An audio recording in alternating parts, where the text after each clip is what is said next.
میں سمجھتا ہوں کہ بہت افسوسناک فیصلہ ہے۔ نظر ثانی کا تصور ہی یہ ہوتا ہے کہ پہلے نظر اول ان کی ہو پھر وہ نظر ثانی سن سکتا ہے۔ جو نئے ججز فروری یا اپریل میں رکھے گئے ان کو بٹھا کے اس کے فیصلے کو تبدیل کرایا گیا۔ میں سمجھتا ہوں کہ فیصلہ مکمل طور پر کل عدم ہے۔ نظر ثانی سننے کی وہی مجاز ہے جو پہلے جج تھے، اور جتنے وہ جج تھے کم از کم اتنے جج اور ہونے چاہیے۔ یہ بتانے میں ناکام ہوئے ہیں ریویو پٹیشنر کے وکیل کہ اس میں کیا حکم ہے فیصلے میں۔ اگر وہ 5 یا 6 ججز جن کو باہر بٹھایا وہ بیٹھے ہوتے تو یہ کبھی اپنے ویو نہ چینج کرتے۔ آپ نے 5 ان ججز کو باہر بٹھا دیا جنہوں نے یہ فیصلہ دیا۔ 3 ججز اس میں ڈائسنٹ کیا، ان تینوں کو یہاں بٹھا دیا۔ 12 جولائی 2024 کو تو آپ کے حق میں سپریم کورٹ نے فیصلہ دیا تھا جس میں بتایا گیا تھا کہ یہ مخصوص نشستیں جو ہیں وہ تحریک انصاف کو ملیں گی۔ اب جو کل فیصلہ آیا انہوں نے پشاور ہائی کورٹ کا فیصلہ جو ہے اسے سسٹین کیا، اور سپریم کورٹ کا فیصلہ جو ہے سابق فیصلہ جو 12 جولائی 2024 کا تھا وہ کالعدم قرار دے دیا۔ سر کیا ٹیک ہے آپ کا اس مدعے پہ؟ جی میں سمجھتا ہوں کہ بہت افسوسناک فیصلہ ہے، نہ صرف پاکستان کی بلکہ دنیا کی تاریخ میں اس قسم کا فیصلہ نہیں ملے گا جہاں ایک خاص ججز کا ایک خاص جو بینچ کا فیصلہ جس میں دوسرے ججز جن کی میجورٹی تھی ان کے فیصلے کو ریویو کس نے کیا؟ جو ججز اس کیس میں پہلے جج ہی نہیں تھے، کیونکہ جو نظر ثانی کا تصور ہی یہ ہوتا ہے کہ پہلے نظر اول ان کی ہو پھر وہ نظر ثانی سن سکتا ہے۔ یہاں پر جو میجورٹی 8 ججز جو تھے ان میں سے 5 ججز کو بشمول جو جج جنہوں نے کہ آتھر جج تھے سید منصور علی شاہ صاحب، ان کو باہر بٹھا کر جو نئے ججز فروری یا اپریل میں رکھے گئے ان کو بٹھا کے اس کے فیصلے کو تبدیل کرایا گیا، جو کہ دنیا کی تاریخ میں اس قسم کی کوئی مثال نہیں مل سکتی، نہ ہو سکتی ہے۔ کسی کو یہ حق نہیں ہے کہ دوسرے فیصلے پر نظر ثانی کرے۔ نظر ثانی اسی نے کرنی ہوتی ہے جس نے پہلے فیصلہ دیا ہوتا ہے۔ تو اس کو سامنے رکھتے ہوئے میں سمجھتا ہوں کہ فیصلہ مکمل طور پر کل عدم ہے۔ ٹھیک، اچھا خان صاحب، دوسرا آپ کورٹ میں بھی بتا رہے تھے، جمال مندوخیل صاحب بھی آپ سے پوچھ رہے تھے، آپ کل ٹی وی شوز میں بھی اپیئر ہوئے، وہاں بھی یہ بات ہو رہی تھی کہ 13 ججز کا جو فیصلہ ہے وہ 12 یا 10 کا بینچ اسے کالعدم قرار نہیں دے سکتا۔ تو سپریم کورٹ میں بھی آپ سے یہی پوچھا جا رہا تھا کہ بھئی اس کا کوئی رول یا کوئی قانون ہمیں بتائیے۔ آپ پھر پریسیڈنٹ کا حوالہ بھی کوئی دے رہے تھے، اس پہ کوئی گائیڈ کیجئے، ایگزیکٹلی کیا قانون ہے جو بتاتا ہے کہ بھئی 10 کا بینچ 13 کے فیصلے کو نہیں چیلنج کر سکتا یا کالعدم قرار نہیں دے سکتا؟ دیکھیے وہ بہت سارے فیصلے ہیں، میں نے اس کا نظیر بھی دی، 2017 کے بھی ہیں، لیکن ایک جو موجودہ اور پچھلے دنوں ہی جو ہوا ہے اس کا جس کی میں نے ان کو سائٹیشن بھی دی تھی، یہ قاضی فائز صاحب ان کا جو کیس تھا، جو کہ جس کا نام سن کے وہ ایک دم کل گھبرا جاتے تھے، تو میں نے یہی بتایا کہ اس کیس میں پھر جب وہ کہتے ہیں ان کا نام نہ لیں تو میں نے کہا چلو آپ سائٹیشن لے لیں۔ اس کیس میں پہلے 10 جج بیٹھے تھے، انہوں نے ایک فیصلہ کیا تھا، اور اس 10 ججز میں سے پھر ایک ریٹائر ہو گیا تھا، فیصل عرب صاحب، اور باقی 9 رہ گئے۔ تو انہوں نے کیس 6 ججز کے پاس پہلے لگا دیے تھے نظر ثانی، اس پر میں بھی وکیل تھا اور میرے علاوہ 2 اور منیر ملک اور رشید رضوی مرحوم بھی وکیل تھے۔ ہم نے یہ ان کو آرگیو کیا تھا کہ آپ نہیں نظر ثانی کا کیس سن سکتے کیونکہ آپ 6 ضرور تھے اس کیس میں، لیکن آپ کے علاوہ 4 اور بھی حضرات تھے، ان سب کو بٹھانا پڑے گا اور تب ہی آپ کیس سن سکتے ہیں۔ اس پر انہوں نے بڑا مدلل فیصلہ دیا کہ ہاں یہ درست ہے، نظر ثانی سننے کی وہی مجاز ہے جو پہلے جج تھے، اور جتنے وہ جج تھے کم از کم اتنے جج اور ہونے چاہیے۔ زیادہ ہو سکتے ہیں لیکن کم نہیں، اتنے اور وہی جج ہونے چاہیے۔ تو نتیجہ کیا نکلا کہ پھر وہ ریویو پٹیشن لگی تھی پھر 10 ججز کے پاس، اور جس کا میں نے وہاں پر رزلٹ بھی دیا کہ جسٹس فیصل عرب ریٹائر ہوئے تھے اور جسٹس امین الدین خان کو ان کی جگہ اس بینچ میں شامل کیا گیا تھا، جو امین الدین صاحب جو پریزائڈ کر رہے تھے کل والے بینچ کو۔ تو ان کی اگزامپل دی کہ آلریڈی آپ کے سامنے ریسنٹلی یہ ہو چکا ہے کہ 10 میں سے 9 وہی جج تھے، ایک صرف ریٹائرڈ جج کی جگہ ایک جج کو لگایا گیا تھا. تو یہاں پر بھی وہی کیس ہے، 13 ججوں کا فیصلہ ہے، ان میں سے ایک ریٹائر ہوا ہے قاضی فائز صاحب، اس کی جگہ آپ کوئی ایک اور جج لگا سکتے ہیں، لیکن ان 12 ججز میں سے کسی کو آپ باہر نہیں بٹھا سکتے. صحیح. اچھا دوسرا، بہت ایکسٹرا آرڈنری حالات بن جائیں تو ریویو کا فیصلہ جو ہے وہ تبدیل ہوتا ہے، اس میں مارجن اور سکوپ بہت کم ہوتا ہے خاص طور پر.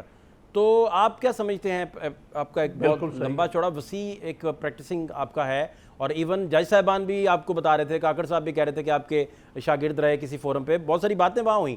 میں جاننا صرف سر یہ چاہ رہا ہوں خان صاحب کہ ٹھیک طریقے سے پی ٹی آئی پھر آرگیو نہیں کر سکی اس آئینی مدعے کو، آئینی نقطے کو، جس نے پھر سچویشن ساری بدل دی، چینج کر دی، کیونکہ مارجن تو ہوتا نہیں، بہت کم ایسے پریسیڈنٹ ہیں کہ ریویو میں جا کے فیصلہ تبدیل ہو جائے.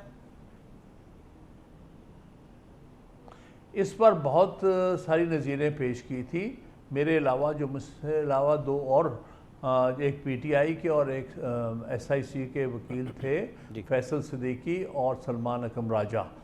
بہت انہوں نے کمپیٹنٹلی آرگیو کر کے ساری مثالیں کہ ریویو جورسڈکشن کے کیا بنیادی خطوط ہوتے ہیں اور ان پر یہ نہیں آتا، اور یہ بتانے میں ناکام ہوئے ہیں ریویو پٹیشنر کے وکیل کہ اس میں کیا سکم ہے فیصلے میں.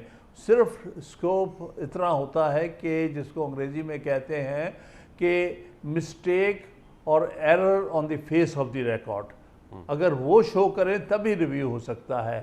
دوسرا اس کے بارے میں ایک اور ایکسپریشن سارے کیسز میں انہوں نے کہا that mistake or error apparent on the face of the record, جو سامنے نظر آتی ہو، صرف اس کیس میں ہی آپ ریویو کر سکتے ہیں. اور اس میں جو ریویو پٹیشنر کے وکیل تھے وہ پوری طرح ناکام ہو گئے تھے یہ بتانے میں کہ کون سی غلطی اس میں ہے جو کہ سامنے نظر آتی ہے. اچھا دوسرا خان صاحب، محمد علی مظہر ہیں، جسٹس حسن اظہر رضوی صاحب ہیں، یہ تو انہی 8 میں شامل تھے جن کا یہ ماننا تھا کہ 39 نشستیں تو فوری کے فوری تحریک انصاف کو دے دی جائیں، اور 41 بھی مل سکتی ہیں اگر باقی ماندہ جو کینڈیڈیٹس ہیں وہ اپنے سرٹیفکیٹس بر وقت جمع وغیرہ کروائیں. تو ان جج صاحبان نے بھی پوزیشن اپنی چینج کی ہے، تو پھر آرگیو کرنے میں کوئی کمی کوتاہی رہ گئی، یا پھر ہوا کیا کہ وہ لوگ جو اس حصہ تھے اس بینچ کا انہوں نے بھی اپنی پوزیشنز اپنی شفٹ کر لی، بدل لی؟ دیکھیے نا، بڑا فرق پڑتا ہے جب فارمیشن آف بینچ بدل جاتی. تو پھر کچھ ججز جو ہوتے ہیں بارڈر لائن کے، وہ دیکھتے ہیں کہ میجورٹی کس طرف ہے. اگر وہ 5 یا 6 ججز جن کو باہر بٹھایا وہ بیٹھے ہوتے تو یہ کبھی اپنے ویو نہ چینج کرتے، کیونکہ ایک جو کولیگز کی ایک خاص سوچ ہوتی اکٹھے، وہ اکٹھے ایکسپریس ہوتی. تو جب آپ ان کو الگ بکھرا دیں گے، میں نے یہ اگزامپل بھی دی تھی کہ آپ نے 5 ان ججز کو باہر بٹھا دیا جنہوں نے یہ فیصلہ دیا، اور 3 ججز اس میں ڈائسنٹ کیا، ان تینوں کو یہاں بٹھا دیا. تو آپ نے بہت بڑی ناانصافی کی ہے کہ ڈائسنٹرز کو یہاں موجود ہیں، لیکن جو میجورٹی والے ہیں، جو جن کی اکثریت تھی، جن کا اصل فیصلہ تھا، وہ باہر بیٹھے ہوئے ہیں. تو اس لیے ریویو کی جو جورسڈکشن جس طرح ایکسرسائز ہو رہی تھی وہ ایک سیٹلڈ لا جو ہے ریویو پر اس کے خلاف تھی. تو یہ بات ایک اور بھی ایک سٹیج پر انہوں نے مندوخیل صاحب نے کہا کہ جی فلاں فلاں بات انہوں نے کیوں کر دی. میں نے کہا جی یہ بات آپ کی کا جواب میجورٹی ججز جو تھے وہ بیٹھے ہوتے تو آپ کا جواب دیتے. مسئلہ یہ ہے کہ وہ بیٹھے نہیں ہیں، اور جو آپ آبزرویشن دے رہے ہیں جن کے بارے میں ان کی غیر حاضری میں آپ یہ سب کچھ کہہ رہے ہیں، وہ حاضر اگر موجود ہوتے تو اس کا جواب آپ کو مل جاتا. دوسرا خان صاحب، جو آئینی بینچ کا تصور ہے 26ویں ترمیم کے بعد، اس میں تو یہ لوگ ہی شامل تھے، تو ان لوگوں کو کیسے پھر شامل کیا جاتا، اور اس پہ ذرا گائیڈ کر دیں. اس کو بھی میں نے وہاں آرگیو کیا تھا کہ 1 منٹ کے لیے، کیونکہ میرا کہنا یہ تھا کہ سب سے پہلے کیس لگنا چاہیے تھا 26ویں ترمیم والا. ٹھیک ہے، کیونکہ اس کا فیصلہ پہلے ہونا چاہیے، پھر اس کے بعد اس پر عمل درآمد کرنے کے حوالے سے کوئی اور کیس ہونا جانا چاہیے. اس پر میں نے پوری اپلیکیشن پٹیشن دی تھی کہ آپ اس کو بھی پوسٹ پون کریں، پہلے 26ویں ترمیم والا کیس لگا کے اس کا فیصلہ کریں. ہو سکتا ہے 26ویں ترمیم کو آپ کل عدم کر دیں تو اس صورت میں یہ کیسز کی نوعیت بالکل اور ہوگی. پھر اس بار انہوں نے کہا کہ جی میں بہرحال صرف اس وقت کے لیے سپوز کرتے ہوئے کہ 26ویں ترمیم ٹھیک ہے، پھر میں آپ کے سامنے یہ بحث کر رہا ہوں کہ جو نیا آرٹیکل 191A ہے اس کے تحت تصور ایک کانسٹیٹیوشنل بینچ کا نہیں ہے، اس میں کانسٹیٹیوشنل بینچز کہے گئے تھے. اس کا مطلب ایک سے زیادہ ہو سکتے ہیں، اور حقیقتاً اس وقت ایک سے زیادہ ہیں، 3 بنائے ہوئے ہیں.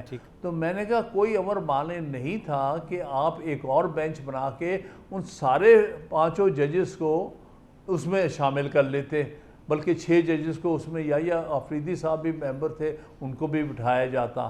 میں نے کہا اس میں کیا امر مانے تھا؟ آپ تو جو یہ بینچ ہے یہ جوڈیشل سائڈ پہ سن رہا، اور جو جوڈیشل کمیشن ہے وہ حقیقتاً ایک ایڈمنسٹریٹو باڈی ہے، وہ تابع ہے جوڈیشل باڈی کے. اگر آپ ان کو ڈائریکشن دیتے کہ آپ پھر سے ایک بینچ بنائے صرف ایک کیس کے لیے جس میں چونکہ ریویو ہے، تو وہ سارے ججز کو اس کانسٹیٹیوشنل بینچ کا حصہ بنائیں جنہوں نے یہ فیصلہ دیا ہے جو میجورٹی میں تھے. تو پھر اس صورت میں آپ کہ دونوں مقاصد جو آرٹیکل 188 کا ریویو کا وہ بھی پورا ہو جاتا اور 191A کا بھی مقصد پورا ہو جاتے، اور دونوں کی جو انٹرپریٹیشن ہے وہ ہارمونیس ہو جاتی. یہ بات میں نے کہی تھی، لیکن انہوں نے آئیں بائیں سے اوائڈ کرنا. لیٹس سی وہ کیسے میٹ کرتے ہیں اپنے فیصلے میں، یہ تو وقت بتائے گا. یہ مجھے بار بار کہتے رہے اس کا مطلب آپ 26 سے مان رہے ہیں. میں نے کہا میں نہیں مان رہا، لیکن صرف اس حد تک میں کہہ رہا ہوں کہ اگر مان بھی لی جائے تو تب بھی آپ کے پاس رستہ تھا کہ آپ وہی بینچ بنوا سکتے تھے جس نے پہلے سنا تھا.